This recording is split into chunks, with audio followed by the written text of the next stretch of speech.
Recording in progress.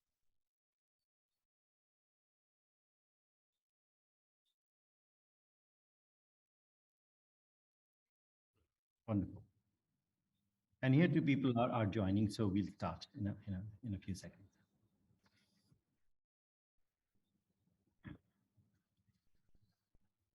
Recording stopped. Recording in progress.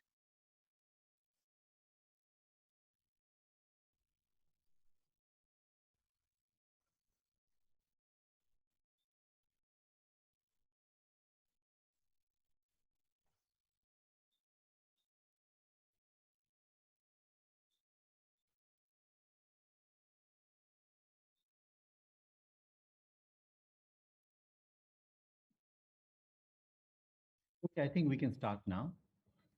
You're streaming? Okay, right, great. Good afternoon. It's the 29th of December, and I welcome all of you to IUCAA's celebrations of the Foundation Day, which is on the 29th of December. This is the 33rd occasion. And normally we have a very festive 2 days of celebrating this event, starting with various sports events. And then we have in the auditorium the cultural program, and then the Foundation Day talk, which is one of our major events of the year. And then finally ending with the cricket match against our great rivals, the National Center of Radio Astrophysics across the road. This year, a lot of this has been curtailed. And of course, we have a big feast with everybody together. And because of our various restrictions on campus and in the city right now, we have had to jettison a lot of these things. And normally, we would have a lot of sports events. We are only doing chess, badminton, and table tennis, and that's ongoing.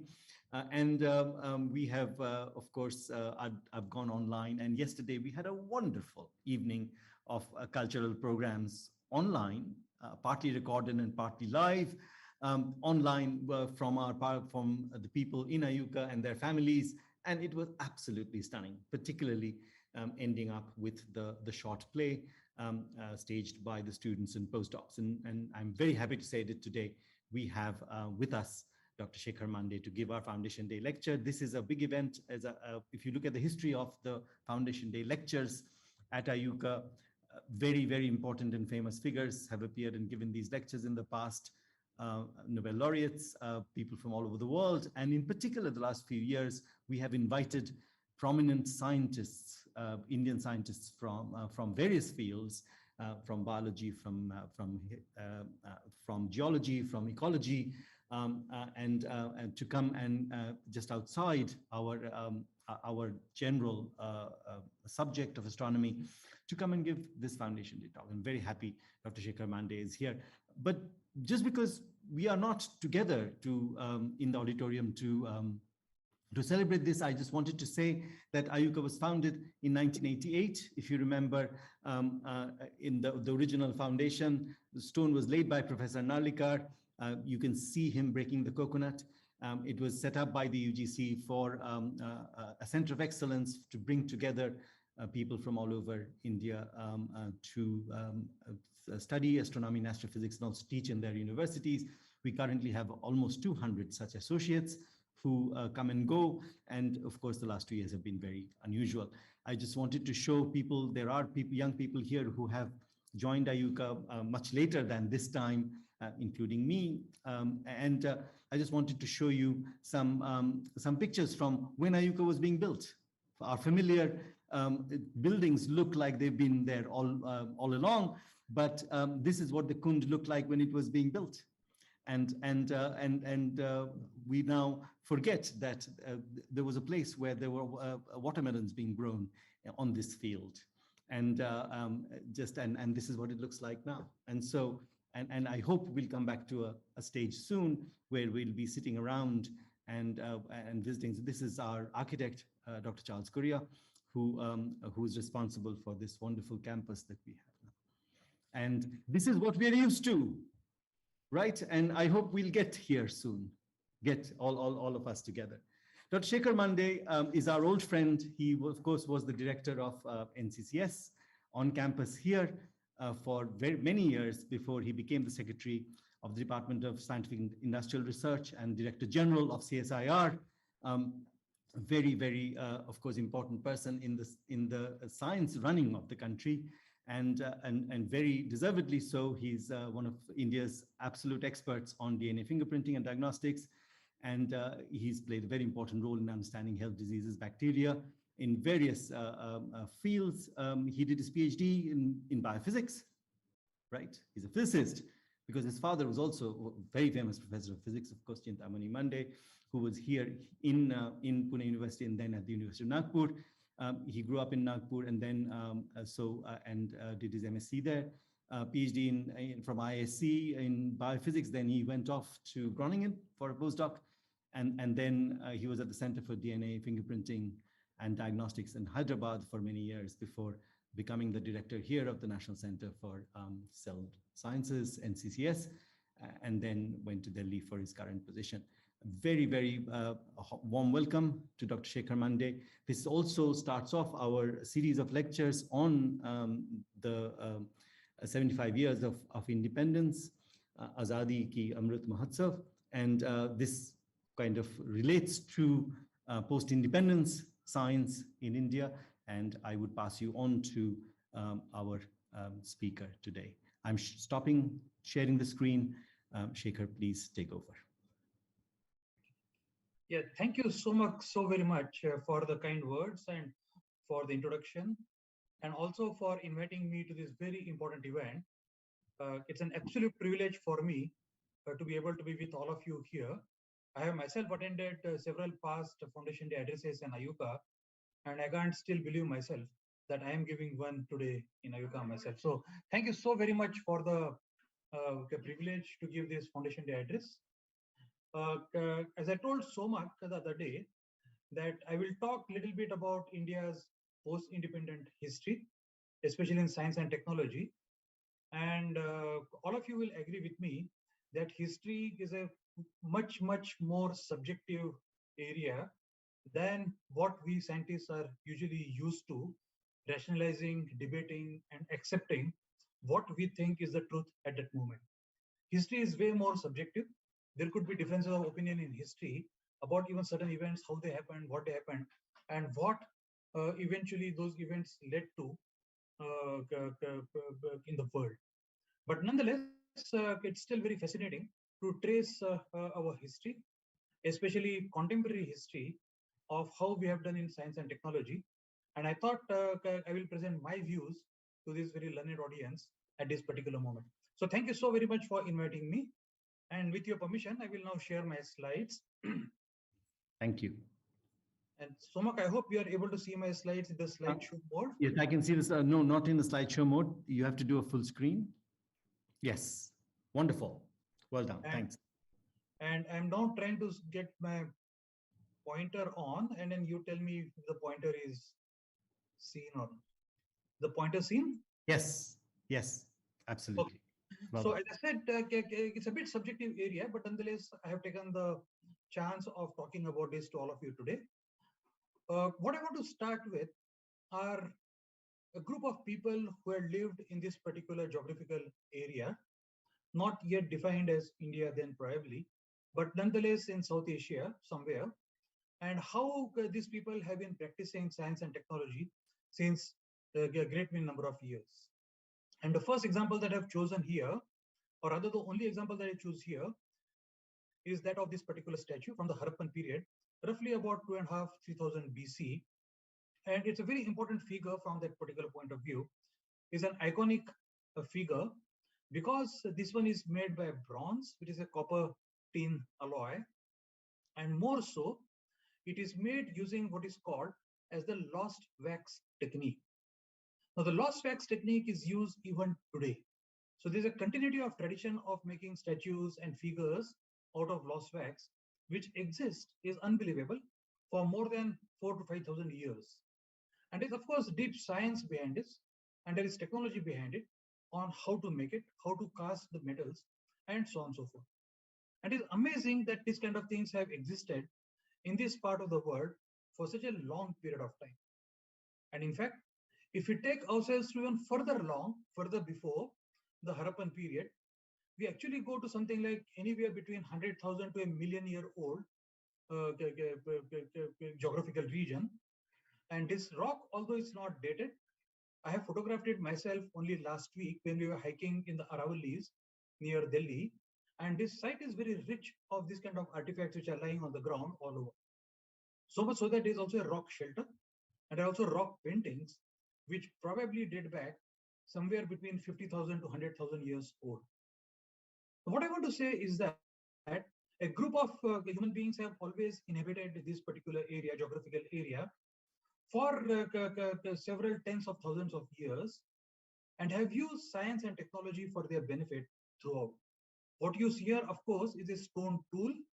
Typically, this stone tool used to be made anywhere between 100,000 to a million year old ago, using what is called as the Lavoie's technology, by which actually you keep scraping the different parts of the stone and make a very sharp thing and attach it to a small stick or something like that, and with which humans could hunt.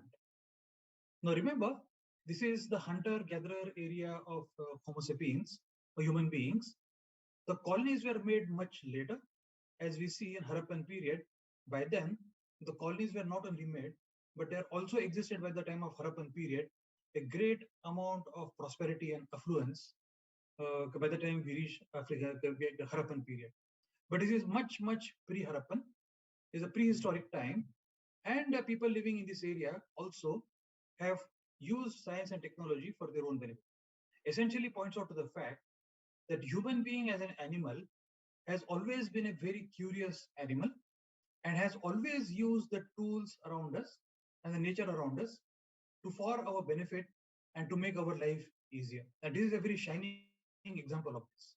Now, this naturally leads to a question that how we actually came into being into this geographical region. And that is a very deep science that actually only deep science can address a question like this. That how did human beings arrive into this part of the world? And the scientific questions have been addressed amazingly well by multiple studies. The debate still continues though. And the two very path-breaking studies is one somewhat older, 2009, the group from CCMB Hyderabad and that from Harvard together actually tried to trace ancestry of human beings here and came to certain conclusions. On the other hand, Ashok Singhvi's group in PRL Ahmedabad very recently found very similar stone tools near Chennai.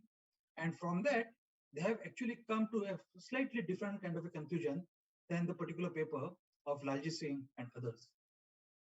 What I want to actually tell you is that the post-independent science in India has sufficiently well developed to address some of the most fundamental questions in science. And these two are actually shining examples of this. But not only these two, there are many other groups, for example, in Statistical Institute in Calcutta and other places, they have been also addressing issues such as this, which are very deep philosophical issues and trying to understand the origins of human beings into our part of the world. Now, with this introduction, let me now go to post-independent India and how we have actually evolved now in the contemporary period, our science, and how that science has actually moved into technology and how those technologies have been used for our own benefit. What I would like to remind the entire audience is that when the colonial powers arrived in India, somewhere in 17th or 18th century, at that time, India's contribution to the global economy was of the order of about 25%. And people like Shashi Tharoor and all have made some very, very extraordinarily powerful points in recent times that India was an extraordinarily affluent society in 16th and 18th century and actually was one of the hubs of local world trade. And that trade actually connected parts of Southeast Asia to Middle East Asia and also from there on to Europe and other parts of the world. So it's an extremely affluent society in the 17th and 18th century. But with the arrival of colonial powers, all our wealth was diverted somewhere else, so much so that what we we were once a very thriving agricultural society, a very thriving trading community, we were actually left with no such practices of our own by the time colonial powers left us. In fact, by the time we became independent in 1947, our contribution to world GDP had dropped to less than 2%.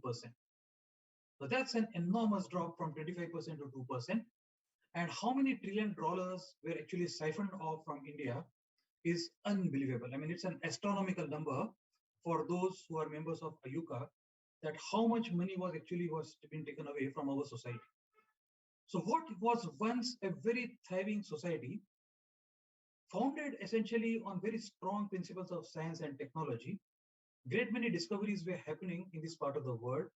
All of a sudden, there comes an age, about 200 years, what we can very justifiably now call as the dark age period for India. And therefore, when we became independent, our primary job was to resurrect ourselves to that particular past glory. And those of you who have read the very famous Tryst with Destiny address of Pandit Jawaharlal Nehru, it actually says that India now wishes to regain its rightful place in the world order. And to do that, a strong S&T ecosystem was necessary for us to adopt post 1947. And the journey begins somewhere here in 1942, in which one of the first publicly funded organizations was founded, and that is nothing but CSIR, of which I have the privilege to be in today. And this also after a lot of persuasion with the British. In 1933, there was an editorial written in Nature by the then editor, Sir Richard Gregory, who made a case that we must have an appropriate publicly funded organization to promote S&T in the country. And based on that editorial and Richard Gregory's visit to India, some of the Indian academies also started around the same time, whether it be the National Academy of Sciences India, Allahabad, or the Indian Academy of Sciences, Bangalore, and soon to be followed by INSA, Delhi. All of them were formed soon after, one after another. But really the publicly funding organization, the first one of which was 1942 with the formation of CSIR. And that was followed post-independence by a large number of scientific organizations, such as the Indian Council of Agricultural Research, the Indian Council of Medical Research, and so on and so forth. And the journey continues till now. When the CSIR was founded in 1942, it was principally through the effort of someone shown here in the photograph, Arcot Ramasamy Mudliya, who was a member of British Commerce Council. And he literally lobbied with the British government to begin a publicly funded S&T support system in the country. And through that, in 1940, the Board of Scientific and Industrial Research was established, which eventually became Industrial Research Utilization Committee in 1941, and eventually it was morphed into the CSIR on 26 September 1942. And it was actually registered as a council under the Societies Registration Act and came to be known as Council of Scientific and Industrial Research that exists today. The broad principles of CSIR then were actually captured very well by Sir Shanti Bhatnagar, the first Director General of CSIR, and when he wrote in Nature that the scope of the work of CSIR laboratories, about 5 laboratories started to begin with, and the scope of these laboratories could perhaps be best described to be of the form of a continuous spectrum, at one end of which research work of the purest academic type and of the highest quality is carried out, and at the other, the technical development of processes and equipment proceeds by stages. Unquote. So Sir Shanti Bhatnagar himself was an outstanding chemist, but also he had worked very closely with the industry. And both combined together, he had recognized the fact that science needs to be practiced in its purest form and its academic form at one end, and the applications of scientific discoveries to make technologies and their implementation for the benefit of society happens at the other.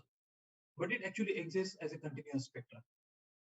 And most of India's science has actually evolved on this basic fundamental principle that we have to follow all of this for our benefit, for the growth of Indian society.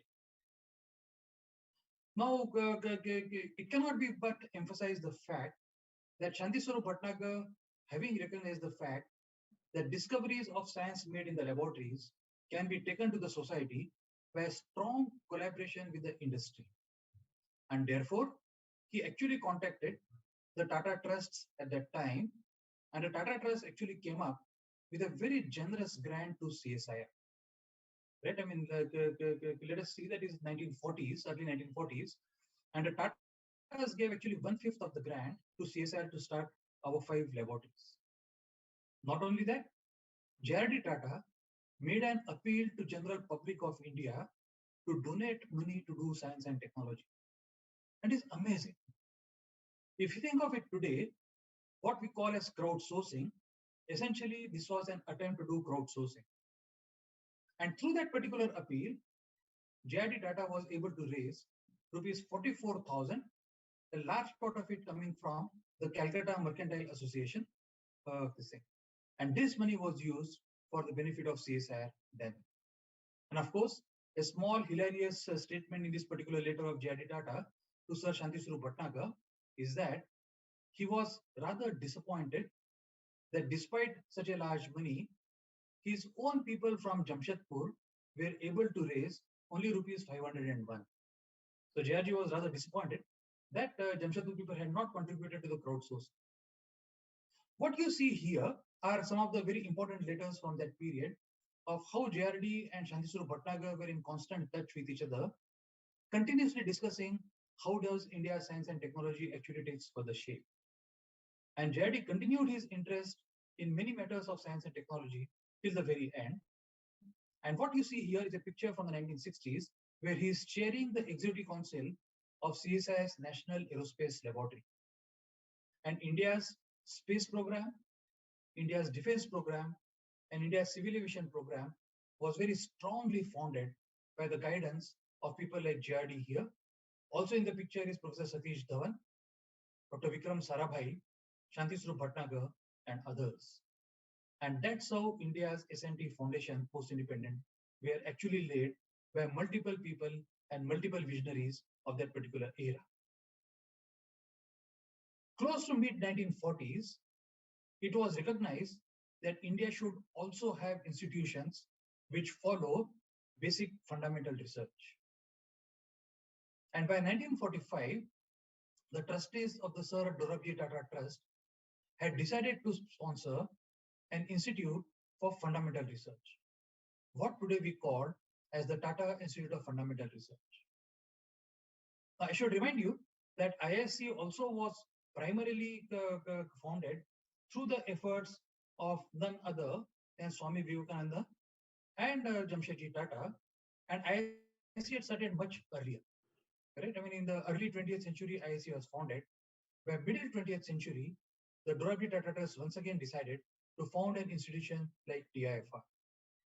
It was then decided that part of the money to TIFR would come from the Dorabji Tata Trust, part of the money would come from the government of Bombay then, now government of Maharashtra, and part of the money would come from the central government, and CSIR would contribute richly to that. And CSIR kept on increasing its share of funding to TIFR since then. And what you see in these pictures is Shanti Swarup Bhatnagar giving a talk during the foundation stone laying of TIFR. And clearly you see in the picture Homi Bhabha and Jawaharlal Nehru and so on others in this particular picture. So that's how TIFR began. And as we know today, TIFR is what it is in terms of its eminence in basic science and others. Around the same time, it was also recognized that India must have strong atomic energy program. And many discussions took place in Delhi, especially in the National Physical Laboratory of CSIR, where Homi Bhabha would often come, and Shanti Swarup Bhatnagar, K.S. Krishnan, Saha, and others would get together, and eventually the ideas were sown that India must have a strong atomic energy program. And the committee then recommended, and the committee under the leadership of Bhabha and under the chairmanship of Shanti Swarup Bhatnagar in 1948, that TIFR should be the center of all large-scale research in nuclear physics in India. And thus, the atomic energy program in India began in 1948. At that time, CSIR also sanctioned a sum of 32,000 rupees for training a team of scientists overseas who would get trained there, come back, and then they would form the nucleus of the atomic energy program of India. And that's how the Atomic Energy Commission came into being in 1940s. I have not talked about the space and defense programs and so on and so forth. They followed the footsteps of atomic energy program.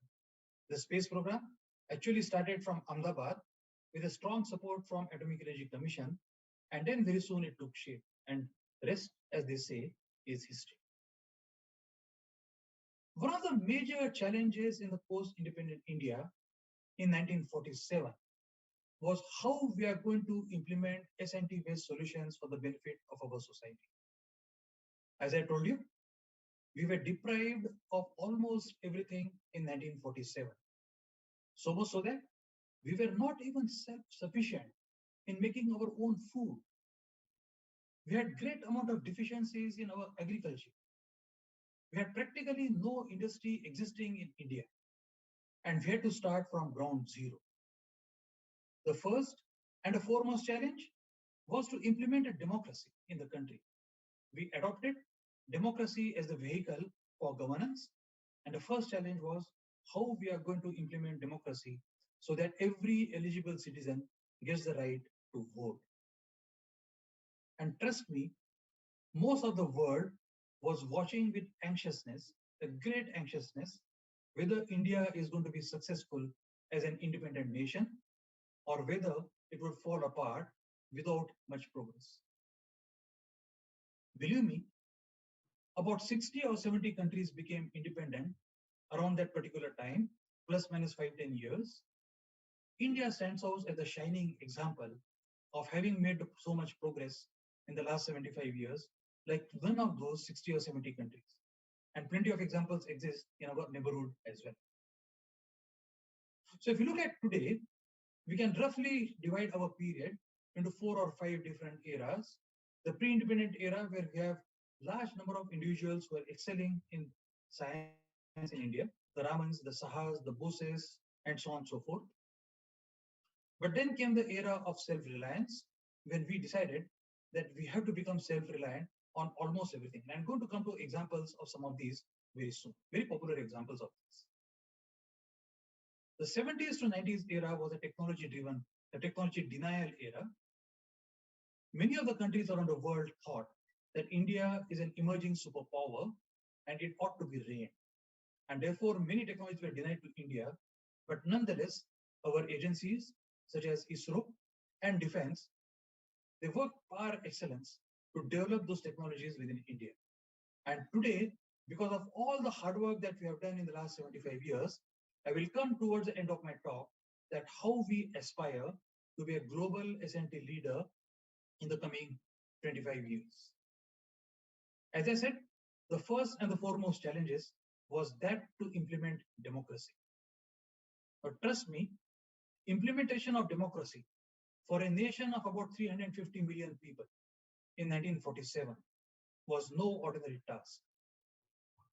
Some of the largest democracies in the world today, not that of India, they also have difficulties in ensuring that all the eligible people are brought to vote and express their opinion. And what would emerge as a better example than how do you ensure that eligible voters have exercised their right than the ink that is put on our forefingers after voting. This ink is a symbol of how we actually adopted science and technology for the implementation of democracy. It's only a symbol. And symbolically, it was developed. It was developed by the National Physical Laboratory and it was transferred to Mysore ink and is used even today in our voting rights. And not only that, many other countries actually use the ink that we produce for their own democratic voting. But let us come to the agriculture, and this is one of the most popular examples that is cited and all similar talks that I am giving today. We must recall that India, just 5 years before the independence, had witnessed a very terrible famine. Between 10 to 3 million people, between 1 to 3 million people were estimated to have died in the famine, many of them in Bengal. As I said, we were not self-sufficient in food production. By 1950s, there were people like Norman Borlaug who were actually developing varieties of wheat, the dwarf wheat in this particular case, which would be used eventually in many parts of the world to solve the problem of hunger. And people like M.S. Swaminathan then invited Norman Borlaug to India, and the visit was actually facilitated by very far-looking people such as C. Subramaniam, who actually brought these kind of practices to India and made sure that we have actually what we call as a green revolution. And this is a very well documented example. Most of you know about the green revolution, so I don't have to talk much about it. The less appreciated aspects of green revolution was also the mechanization of agriculture. And the mechanization of agriculture, the mantle of that came upon CSIR. And the first of the tractors then rolled out of CSIR Central Mechanical Engineering Research Institute, what we actually called as the Swaraj tractor. And very soon, the people who started making this tractor, they spun off a company, a very successful example of spinning off companies from academia in the early days.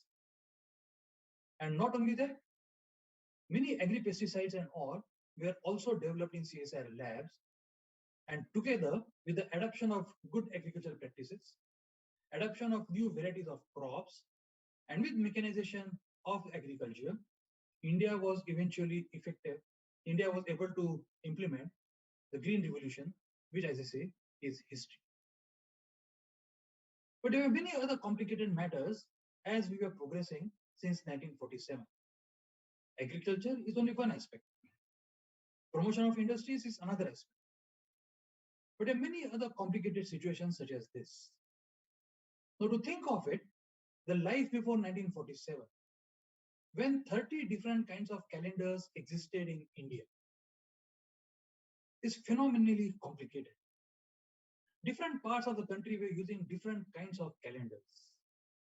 And therefore, there was a need to rationalize all the calendars and bring us to a uniform system across India. And this is a letter that Jawaharlal Nehru has written to CSIR then to urge to actually find a uniform calendar system in the country. And what CSIR did then, to form a committee under the chairmanship of Meghnad Saha and many other very well-known people here, like A.C. Banerjee and so on and so forth, who were part of that committee. And then they said that 2 principal calendars would be observed in India henceforth. And this recommendation was passed by the parliament in 1956, that India would now henceforth observe only one kind of calendar system. One cannot imagine the situation before that and the situation after that. Situation after that, of course, we are very well used to that no such confusion exists since then. But calendar was not the only issue that we actually faced. Monitoring time also is an equally crucial issue. There's a single time that is followed all over India would also be crucial. And we adopted a single time, what we today call as Indian Standard Time across India. And we have made so much progress today that on today's date, the Indian Standard Time, which is maintained by the National Physical Laboratory in Delhi and disseminated to all kinds of different businesses, banks, credit cards, commerce, trade, to all of them, the Indian Standard Time's accuracy on today's date is 2.8 nanoseconds. It's among the top 5 or 10 countries around the world which have that kind of an accuracy. And that's the evolution of science and technology that has happened and how we have kept up with the rest of the world in all of this. Now, none of these may actually sound like rocket science, but all of it actually sounds like adoption of the best scientific practices that exist around the world. But yet, they're extremely useful in the society. And that tradition has continued even today. As I'm giving examples, none of which might sound like rocket science to anyone of you. But nonetheless, is extremely useful science that we have been able to adopt to our society. And the tradition has continued till today. Today, as we try to bring benefit to our farmers, diversification of crops is seen as one of the ways of having to bring benefit to our farmers. And some years ago, we decided that we will implement or promote cultivation of aromatic plants across India. And one such aromatic crop is lavender. The lavender came to India from Bulgaria. And lavender, actually, there are very lot of suitable place across Jammu and Kashmir and Himachal where it can essentially be cultivated. And lavender oil can bring enormous benefit to the farmers who can cultivate lavender. Now, what I show you in the figure is I had the privilege of visiting Pulwama in July this year, where I actually witnessed lavender fields till the site where I meets the horizon. The entire field full of a purple carpet. And Western media, all the media houses which have visited Jammu and Kashmir in the last year or two, have now termed it as purple revolution. What you see here photograph of, I am actually harvesting the first crop of lavender then in the district Pulwama. And many of you would actually associate Pulwama with many other unfortunate incidences. In fact, the revolution which is unfolding in Kashmir, Pulwama essentially is symbolic in that particular revolution. And across Jammu and Kashmir now you see a large number of aromatic crops that are being cultivated and are bringing a great amount of value to the local people. And this actually is also a very important aspect that women self-help groups have been formed under the National Rural Livelihood Mission, which are helping the local farmers to cultivate aromatic plants and sell the aromatic oils from there. Now, as I said, it has continued as a tradition from the democratic ink, the indelible ink developed by NPL, to the aroma mission till now, has given us confidence that any critical situation that we face, we will be able to actually address this critical situation effectively. And the confidence that we have gained in the 75 years in that is amply reflected in the COVID-19 mitigation, what we have done in the last 2 years. In fact, today is December 29th. We are very close to the second anniversary of the first detection of the cases, clusters of cases, which are pneumonia-like cases in the Wuhan province of China.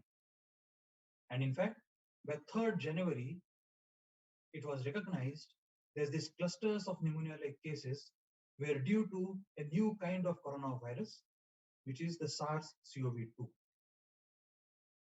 But in these 75 years, as I said, the reflection of our growing power and our growing confidence that we can face any situation is abundantly reflected in the COVID-19 mitigation that what we have done in the last 2 years.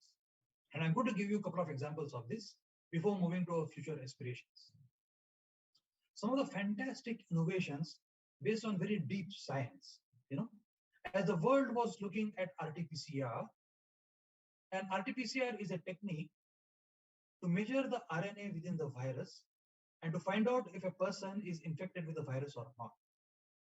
One very minor kind of an innovation, but yet very useful innovation, is that the swab that is collected from the patient is not immersed in the viral transfer medium, but rather transported dry to a site, and then one need not isolate RNA from there and do straight RT-PCR.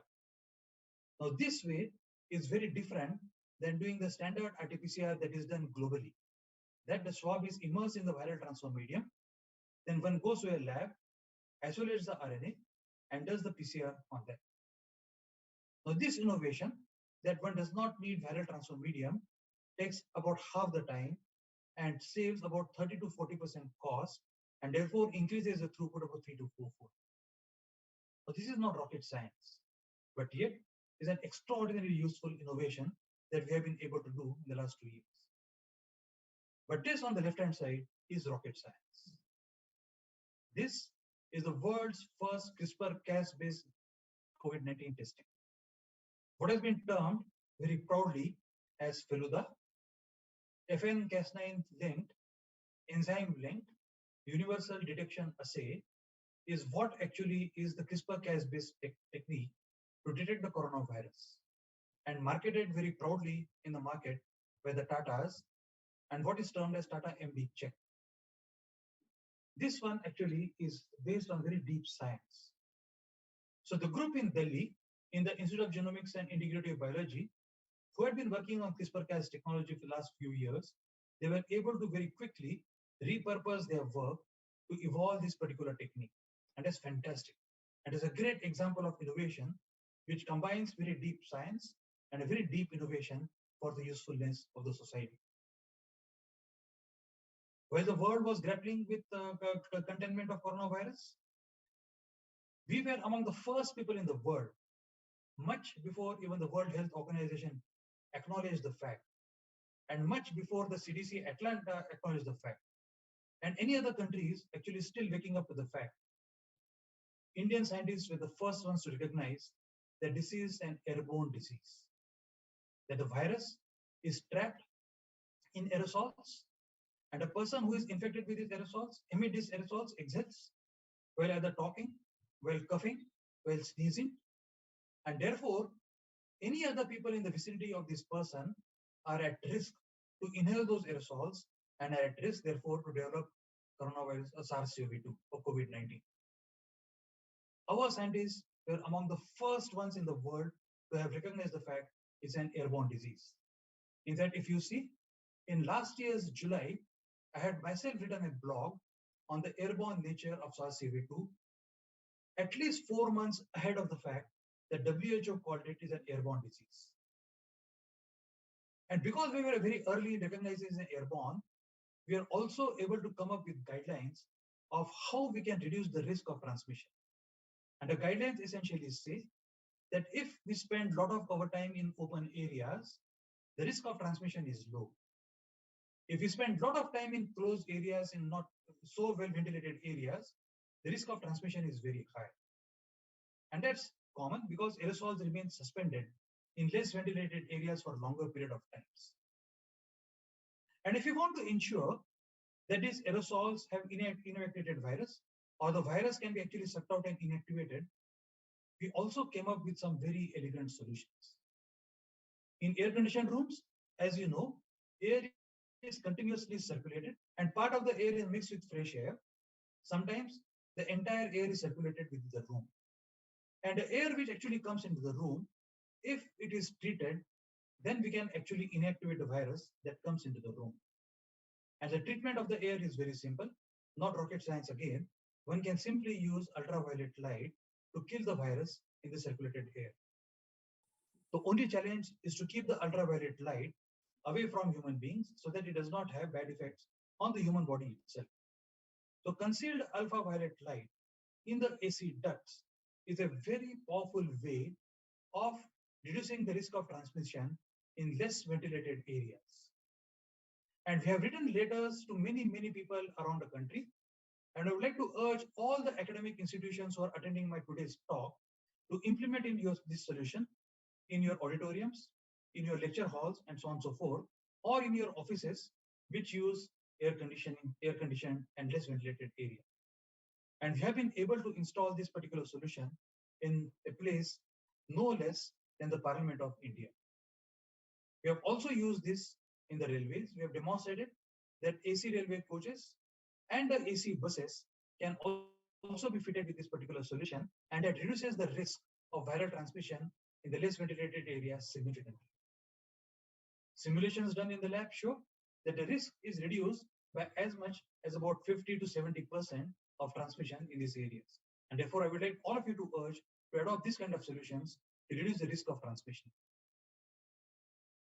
When, during the second wave, we are running short of medical oxygen, many of our labs across the country, the DRDO labs, the Indians of Science, the IITs, and the CSIR labs came up with some very elegant solutions to use either the PSA technique or the PVSA technique to generate medical oxygen.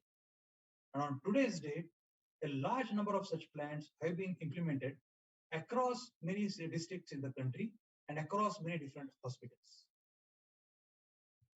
What is appearing by now, while I'm giving a talk for last almost half an hour, is that I'm only giving examples of implementation of science and technology for the society. What I would like to also give is a couple of examples of outstanding fundamental science that has been carried out in the country. And because I'm giving this talk to an astronomy community, I don't want to give examples of astronomy.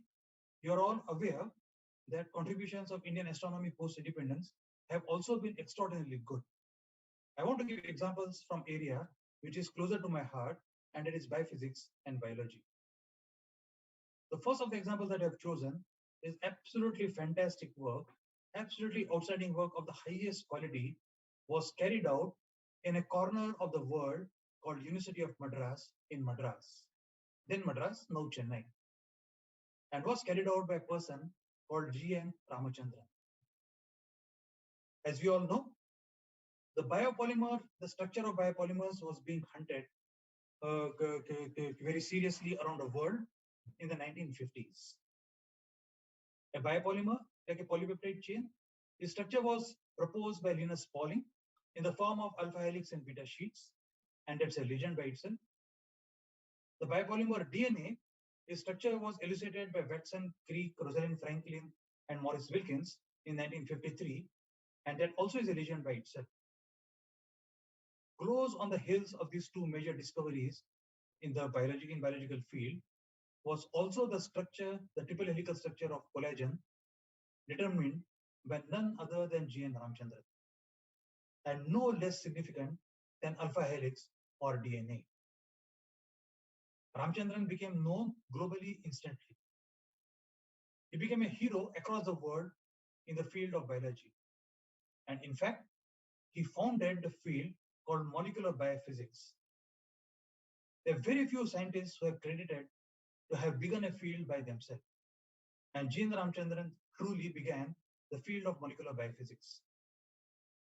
And many of us very proudly say that many people who have won Nobel Prizes, it will be difficult for us to recount their contribution and why did they get Nobel Prize. There are many people who would be actually very difficult to place who made particular discoveries. But Ramachandran belongs to a different category. Although he was denied Nobel Prize, he would be immortal in all the textbooks of biochemistry. In the first 10 pages of any biochemistry textbook that we open, you will see a Ramachandran plot. And a Ramachandran plot came about because his triple helical structure of collagen was not very easily digested by his competitors, including Francis Crick, who found it difficult that the structure could be determined in a remote, unknown corner of the world called University of Madras. And they criticized the structure heavily. And that criticism led G.N. Ramachandran to propose the Ramachandran plot, which is now immortal. So as I said, it will be difficult to recount for students of biology for a long time many Nobel Prizes. It will not be difficult for anyone to recount what the Ramachandran plot is. And therefore, he is in a completely different league than many other people. Just like what we say, that Mahatma Gandhi was never given Peace Prize, but he belonged to a different class and different category. Just as much as that, G.N. Ramachandran is above Nobel class and belongs to a different category. I also want to give an example of Shambhunath Dey, unknown also in India then, an absolutely unsung hero. When bacteria like E. coli or Vibrio cholerae, they cause diseases such as dysentery or cholera, there's something fundamental that happens in our gut. And why does that happen? How do these bacteria cause that particular disease of dysentery? And the factors for that were discovered by Shambhunath Dey. And he started an entire field of what we today call as exotoxins. He discovered the mechanism that how cholera actually causes dysentery and loose motions and other things. And it's a very fundamental paper that he wrote on enterotoxicity of bacteria-free culture filtrate of Vibrio cholerae is an absolutely fundamental paper. He was nominated for Nobel Prize for not less than 6 times by none other than Joshua Lederberg, but unfortunately, he did not win the Nobel Prize and literally died an unsung hero. But yet, on today's date, he is a hero to millions of people who actually practice this particular area of toxins and microbiology around the world. So there are two very shining examples that I chose. I thought I will tell you about some fundamental discoveries that have been made in the post-independent India. Otherwise, it would only sound that I would be talking only of technological applications of science and technology for the society. But what we see during the COVID period is also emergence of a new kind of science that is emerging now and in India, and very, very proudly, I'm very proud that some of the CSIR scientists have taken literally a lead in this particular era. Now, because I'm very acutely aware that I'm giving a talk in an astronomy institute, and astronomers are not alien to the concept of large-scale collaborations, just like particle physicists are, where the author list of papers typically would run into 1 or 2 pages. Collaborative biology has been waking up to large science and large collaborations across the world in recent times. But we don't have many shining examples of that happening in India yet.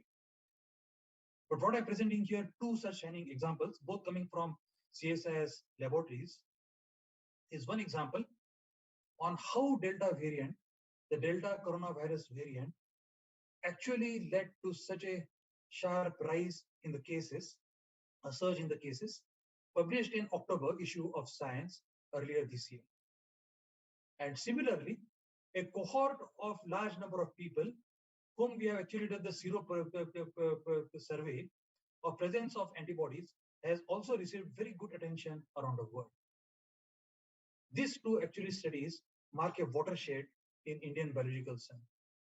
And I'm confident now that this actually would also catalyze the further era of large biology, very large collaborations across different groups. And now India is clearly entering into that phase where many, many people can come together and address some of the most challenging issues in natural sciences in a very large collaborative manner. And we would be actually able to solve or at least understand nature in the coming years through these challenges. I'm also very proud that while I was in Pune at the National Center of Cell Science, we began collaborating with Ajit Kembhavi. Now, people would actually ask very weird question that how did Ajit Kembhavi from Astronomy Institute collaborated with people like me in the National Center for Cell Science? But nonetheless, together, we actually came up with very elegant method for identification of single particles in cryo-EM single particle images. And that paper is already published by my colleagues in NCCS and Ajit Kembhavi's group. So the collaborations across different disciplines, collaborations across different agencies, collaborations across different PIs in many different institutes together is what actually will lead to tomorrow's science and addressing of deeper questions of nature and so on and so forth. And I'm very confident that we are now into that particular stage, and coming 20-25 years are going to see a very, very exciting period for our country for making many, many fundamental discoveries. I have no doubt about it, that the future of science actually is there in Indian soil very firmly now. With that, we must actually look at certain issues that stare at humanity and humanity's future. And I'm just going to give 2 or 3 examples. What are the most challenging issues that we are staring at? For example, when we want to actually reduce our dependence on fossil fuels, we must look for alternative sources of fuels. And one of the alternative sources of fuels is believed to be that derived from biological sources. And I'm very proud that our institute in Dehradun, the Indian Institute of Petroleum, has been working very, very strongly in this particular area. They have patented technologies now, and last 2 years, they have made great strides into going ahead with biojet fuels. They demonstrated that on 26 January in the Republic Day parade in Indian Air Force flights with blended fuel. They demonstrated this early last year into flights which landed at very high altitude in Leh. And very recently, they have now received approval for using the biojet fuels in military aircrafts by Semilab. That makes India only the second country in the world to fire biofuels with indigenous fuels. And that's a very proud development. And this reflects the fact that I showed with great exuberance the confidence in India's S&T community that we are here now to address the most challenging problems of future from now on and their applications for the benefit of humanity. Let me give a couple of more examples. One of the challenging problems around the world is that of carbon capture. And those of you who followed the developments in COP26 in Glasgow recently would know that carbon capture is one of the most burning issues that we should address very, very significantly. And a carbon capture, utilization, and storage is very much here. And we need multidisciplinary, transdisciplinary, and interdisciplinary approaches to challenge to address this kind of questions. And it's very gratifying to note that many different academic institutes in the country and industry have now come forward to forge alliances into this. In CSIR itself, we are forming a hub and spoke model with Niri Nagpur being the hub and multiple different laboratories of CSIR, including the Central Building Research Institute in Roorkee, the Institute of Minerals and Materials Technology in Bhubaneswar. They will act as spokes, and together with industry, we will now start addressing the issues involved in carbon capture, utilization, and storage. And I'm pretty confident in the coming few months and years, we will start seeing very elegant solutions emerging out of this kind of collaborations. In terms of hydrogen, many of you would have heard the Honorable Prime Minister on the 15th August this year from the Red Fort, where the Honorable Prime Minister announced India's aspirations on hydrogen by announcing hydrogen mission. And in fact, India has aspired the hydrogen 212, which essentially means that India aspires to generate hydrogen at less than $2 a kg. India aspires to store and distribute fueling at less than $1 a kg. And India aspires to replace incumbent fossil technology by hydrogen with return on investment in less than 2 years. And that's fantastic. And this is no science fiction. Developments are already taking place on ground as we speak. What you see here is an extremely proud example of this. This is the first fuel cell bus that has been demonstrated in the country by KPIT. And what you see here is Ravi Pandit of KPIT, who is a real champion of driving fuel cells vehicles. And what you see also here are two champions of this from the academic institutions, Dr. Mashelkar and Dr. Ashish Lele, the director of NCL Pune. And together, we have started addressing the issues of hydrogen fuels, whether it be generation, storage, or utilization for future and this respect. And many industries, once again, have shown very keen interest in partnering with many academic labs around the country to take this particular forward. And that's the confidence that I'm exhibiting today, that we have a great future because there is confidence in ourselves. We have self-belief that we can make these discoveries for future of India, for future of humanity. Similarly, there's yet another very challenging issue that we want to actually fly aircrafts, unmanned aircrafts, for telecommunication, for surveillance, for remote sensing, for disaster recovery. These unmanned vehicles actually fly something like 20 kilometers above the surface. As all of you are aware, the civilian aircraft generally fly about 10 to 11 kilometers above the Earth's surface. This would go much higher than that. But these are much, much cheaper, about 2 to 3 orders of magnitude cheaper than satellites, and they are extremely useful. And we aspire to be in the league of nations which actually have developed technologies of this.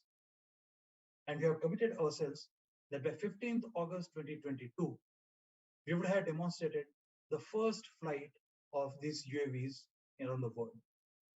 And that would place India among the very, very few nations who have developed the technology for this. I'm repeating again, we are confident that this kind of technologies can be developed in India indigenously, that will take India, or rather leapfrog India, into the future. Let me summarize what I have said. What I've told you is that we have had a very rich tradition of science and technology through the ages. We witness a very affluent society until the arrival of colonial powers somewhere in the 18th century to the country. And the affluence prior to that was very strongly driven by strong science and technology around the country. Great number of discoveries were being made in India. The history of science, essentially written by people in the West, has not done justice to the discoveries that have been made in India. I don't have to tell this to the astronomy audience, but discoveries made in astronomy, in mathematics, in metallurgy, in architecture have preceded many of the discoveries what we think have been made in the West today. And therefore, we need to write our history in that particular perspective, and we want to gain our rightful place in the world order, as Pandit Jawaharlal Nehru had said on 15th August 1947. It's only when we make the world realize that we have been very affluent, we have always adopted science and technology as a growth of ourselves, then we will actually gain our rightful place in the world. And although we miss the fruits of the first industrial revolution in the post-independent era, the emphasis on science and technology in the country has led to the development and has led to very rich dividends in the country. And the examples that I have shown you as unparalleled. It is difficult to imagine today that in 1947, we are extremely poor. We were being looked upon as a failure, and the world, as I said, was anxiously waiting to India to splinter apart in many different states and not being able to sustain itself. What we have done in 75 years is we have proven the world wrong.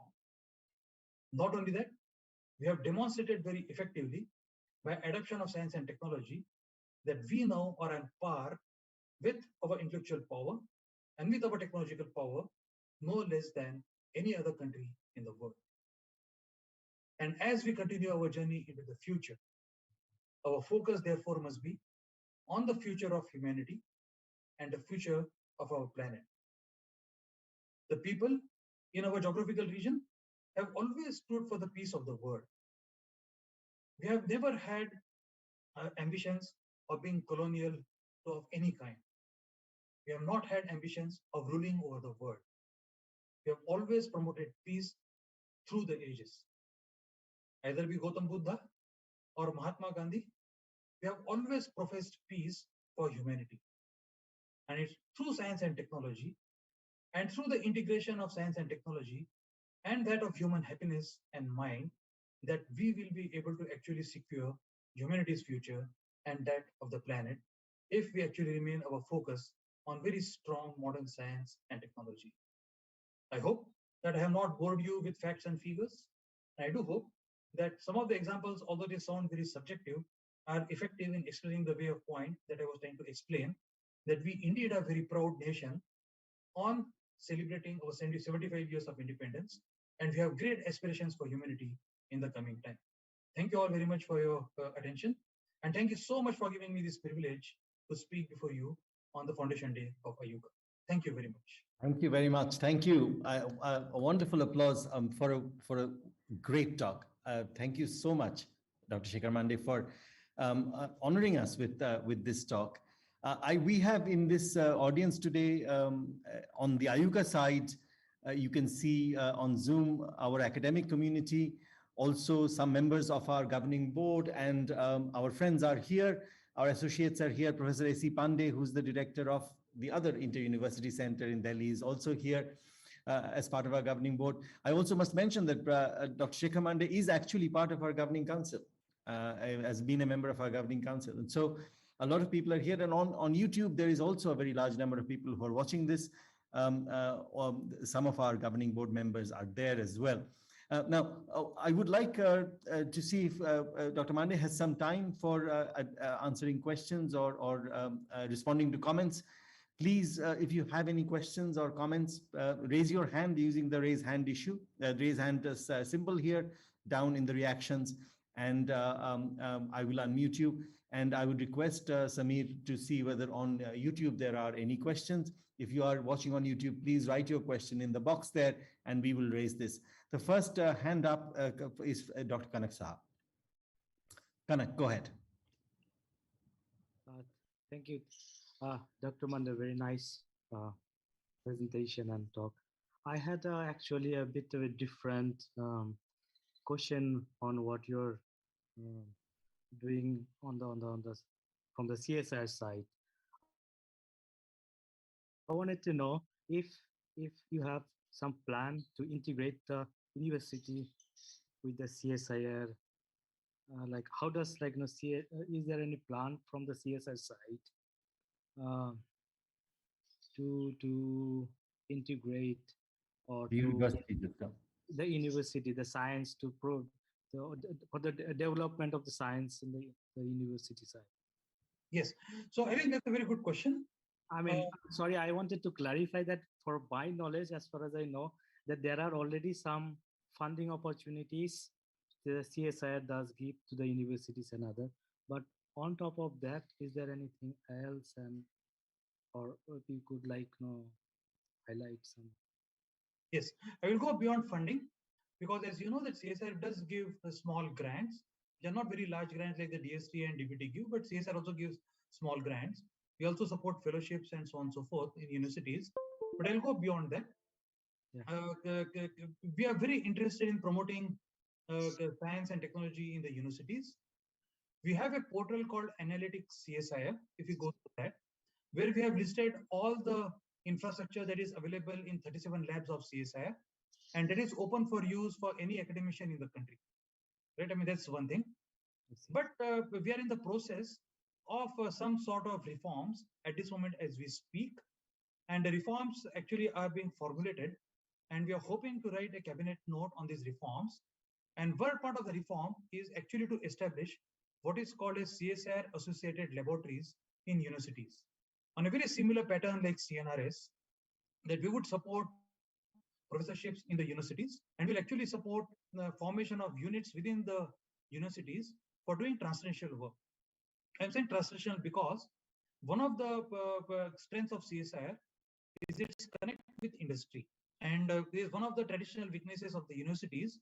And we think that there is a scope or there's an opportunity for CSIR to chip in and promote some translational work in a very CNRS-like fashion by going to the universities and establishing centers there. So in the coming few months, we will actually hear more about this particular model of what we call as CSIR associated laboratories. Very something similar to CNRS.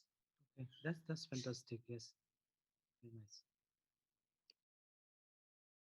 To comment on the funding opportunities Kanak was talking about, and but then I mean I'm sure a lot of this is in the public domain. Currently, that is.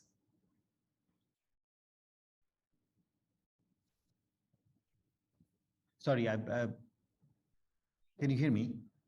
Yes. Yeah. No, I just wanted to see whether Kanak, is that what Kanak asked, or is there any other question that you had connected? No, it's like that's I think fine. So far, I had a limited knowledge about what CSIR, like a CSIR fellowship, CSIR some like some funding, but I did not know that the universities could come and there are like the CNRS style, like in France. Like I think that will be very good. Yes. Thank you. Thank you. Next, Sanjit has his hand up. Sanjit Mitra. Hello. Yeah. Dr. Mande, very nice talk. I learned so many things today about the history of Indian science. That is just amazing. I have a question which is not very well thought out, but I will ask you anyway. You know, in this era of hackathon and open source software development and so on, so I wonder if people like other, people like me who is doing astronomy, for example, or people in other fields could contribute to more smaller problem solving for industry or common people. But the problem for us is that we spend a lot of time, let's say, playing chess or other games and so on, but we could use our intellectual power to solve problems which probably we could do in a better way. but there is no way for us to know what are the real problems which people are facing. Like, for example, a farmer may be facing a small problem related to something which could be very easily solved with a, like, a small physics problem, which we could help. Or maybe it's a combination of physics, chemistry, biology, and then three people, three friends could talk together and then solve the problem. Is there a way to facilitate such a thing so that we can also invest our time? It could be like a hackathon or like a science challenge or something similar. I mean, it can be posted in some open websites, and then we pick up a problem and suggest something, and somebody could say it is complete rubbish, and probably 99 of them or 99% of them will be rubbish. But then you never know, something useful may come out. Outsource events, yeah. It's a fantastic question. In fact, the Prime Minister of India, all the time when he talks to us in Delhi, continues to emphasize the fact that the fruits of science and technology eventually must reach the common people. There's the only way that we can actually bring more ease into the lives of common people of the country. I mean, that he emphasizes that, and I think that argument is pretty well taken. Now, with that in respect, we have made some efforts. I would say at this moment, very apologetic efforts. They're not very strong efforts, but we would like to strengthen that. One of them is actually there is a portal that has been created for common people to come and pose problems. That I have this problem, is there a solution for this or something? And at this moment, we have not actually really opened it to all the scientists in the country. But what we want to do in the next few months is open it to all the professors, scientists, teachers, everyone. That is the problem that have been posed. And are there actually potential solutions of this? This portal has been hosted on a site called mygov.in. So there's a mygov for this kind of a thing. And we're actually going to appeal to all the scientists and anyone in the country who thinks that there could be solutions to very small problems that people are facing, and whether those solutions are implementable or not. And we do hope that will be actually useful. There's an effort that we are making right now. In the next few months, you should hear more and more about this particular effort. But at this stage, I mean, that's what we are. And I actually agree with you that whatever small thing that we actually do together would always be useful. I mean, I gave an example of Ajit Kembhavi collaborating with us in Pune. The problem was actually given a cryo-EM image, and you have to identify single particles in the cryo-EM image, cryo-electron microscopy image in the single particles. Can we actually use deep learning for that? And it would be actually much easier for that. And Ajit's group actually came forward and very quickly evolved a deep learning method to start identifying the problem. The paper is actually published in a very high visible journal in that particular aspect. So the problems can actually be solved. Very often, the person who has a problem to pose does not know how to pose that and to whom to pose that problem. And the people who have solutions don't actually know what problems exist. So there is a disconnect. And here the disconnect, actually, what you actually very correctly said, is what we are trying to solve this through this portal. But the portal, as I said, is a very apologetic effort at this moment. But as the time goes on the next few months, we are hoping to enrich it more and more and making it open to everyone in the country. Oh, that is fantastic. That is exactly what I was looking forward to at some point, so that we can also contribute. My contribution may not be significant, but you never know. Statistically, some contribution would be good. It would be very nice. Yeah, I look forward to it. Very interesting. Thank you, Shanjit, for that question. Shekhar, what I wanted to say is that, we do citizen science. We do crowdsourcing of resources, which is one extreme where we get the citizens involved in some scientific problem like counting birds, counting whatever, classifying galaxies. And then we do lab-based research. But this is what Shanjit is talking about, is an intermediate stage where it is a crowdsourcing among academics.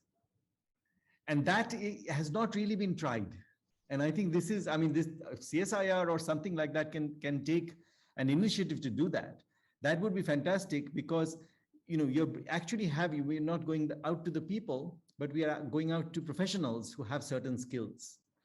And it could be not just academics, could be software engineers, could be people who have certain skills, who have highly specialized skills, and to bring them together. This is a wonderful idea, and if somebody can take this up, it would be great. Shumit, is there any other people on YouTube who have questions? Do you know? I can look at the YouTube feed. There have been a lot of people on it. Yeah, I can see if you have some time, I can take up some questions from the YouTube feed and ask. There's a there Kiran Mehta, of course.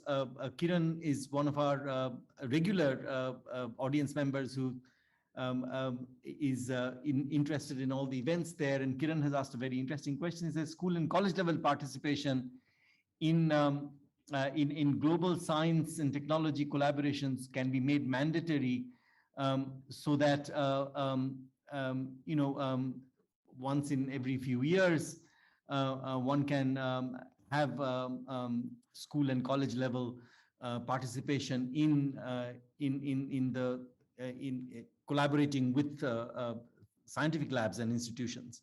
That is a very, very interesting comment. I don't know whether science outreach has ever been thought to be made mandatory amongst institutions. Can you comment on that?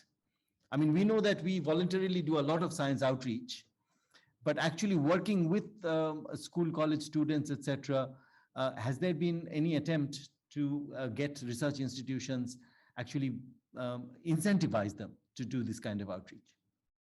So what has happened is essentially has remained kind of what you say efforts from different institutes in the country, like ISAs and IUCAA and all have their own science outreach programs. But the agencies also now are promoting this very strongly, either through their bodies like Vigyan Prasar or something like that in DST, or CSIR has a very strong program called Jigyasa, or DBT has a very strong program called Star College Scheme, and so on and so forth. The DST now has a program called Manak, and so on and so forth. So different funding agencies are now actually trying to promote this from the school and college level to promote science. But yet, I think we are only at the tip of the iceberg at this moment. The scale that what we need actually to reach out to public and enthuse public into what we do, and also trying to find solutions to the public people's problems, is actually a very Herculean task. But these efforts have started now. Hopefully, this will gain momentum in the coming few years. Already, for example, Jigyasa is getting a very good momentum across different schools. So CSIR actually goes to Jigyasa. The Niti Aayog's Atal mission has these Atal tinkering labs and all, and we have combined the efforts together now. And Atal mission and CSIR are actually trying to reach out to many, many different people. We're also trying to actually create different kinds of mobile apps and all. So the challenge actually also is not much in urban areas, because urban areas, institute like IUCAA and others can reach out to urban areas very easily. You also do efforts, of course, in rural areas. But let us say if you have to go very deep into Madhya Pradesh or something, or Jharkhand, that's where actually our challenge would be, that how do we actually reach out to people who are in very remote areas and deeper areas. And if we are actually able to make mobile-based apps and all, which basically explain fundamental principles of science in a kind of a language that is understandable to school students and teachers and all, that will be very good. And that effort had just begun. IIT Mumbai, Professor Norona and NCL Pune together they have actually started this kind of an effort. Once again, it has just started, and we are actually trying to see whether how it evolves in the coming years. Thank you very much. I'd like to. I know that time is going, and you are a very busy man. There's a very specific question from one of our associates, Dr. K. Indulekha, from Kerala, who has asked this specific question, and you might be able to address this. In the spirit of large collaborations that you talked about, very, very large collaborations, are there any plans of, say, CSIR and ICAR to come together to increase the production of crops like pulses in the country? Oh, yes. In fact, CSIR and ICAR have been great partners in many collaborations in recent past. For example, there is a variety of rice that has been brought in the market called Samba Masuri that is blight resistant. And the fields that you see actually of the blight resistant and blight sensitive rice is such a stark contrast between itself. So there has been a very strong collaboration between ICAR and CSIR to bring that in the field. And on today's date, roughly about 20 lakh hectares is already under cultivation with this new variety. So the variety was developed in collaboration between CCMB Hyderabad and Institute of Rice Research in Hyderabad, both of them. So CCMB is CSIR Institute, IRRI is ICR Institute, and we have done that. We have just begun the trials on the white bollworm resistant cotton in Nagpur. Nagpur has a cotton research institute of ICAR, and the variety has been developed by our lab, CSIR lab in Lucknow, the National Botanical Research Institute, and that also we are taking forward. But also we are taking forward a very ambitious program, just like I spoke about a little bit about Aroma Mission. About 7 agencies have come together: the Khadi Village Industries, the APIDA, TriFed, ICAR, and CSIR together. And we have just launched seven agencies together.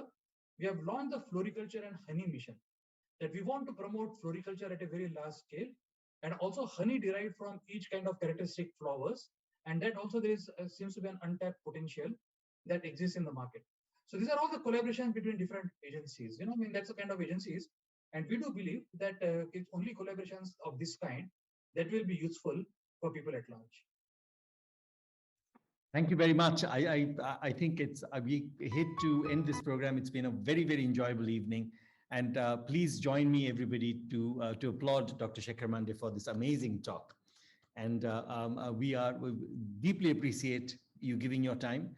And to start off this series of talks, we will also have on various aspects of pre and post independence scientific contributions in India as part of our Amrit Mahotsav. Thank you very much. And to everybody who has attended this, normally we go off to a very nice dinner after this in the outdoors, and this year we won't be able to do it. Maybe we are adding this up and we'll have a much, much bigger dinner next year. And let's hope we can do this. Thank you so much. Thank you.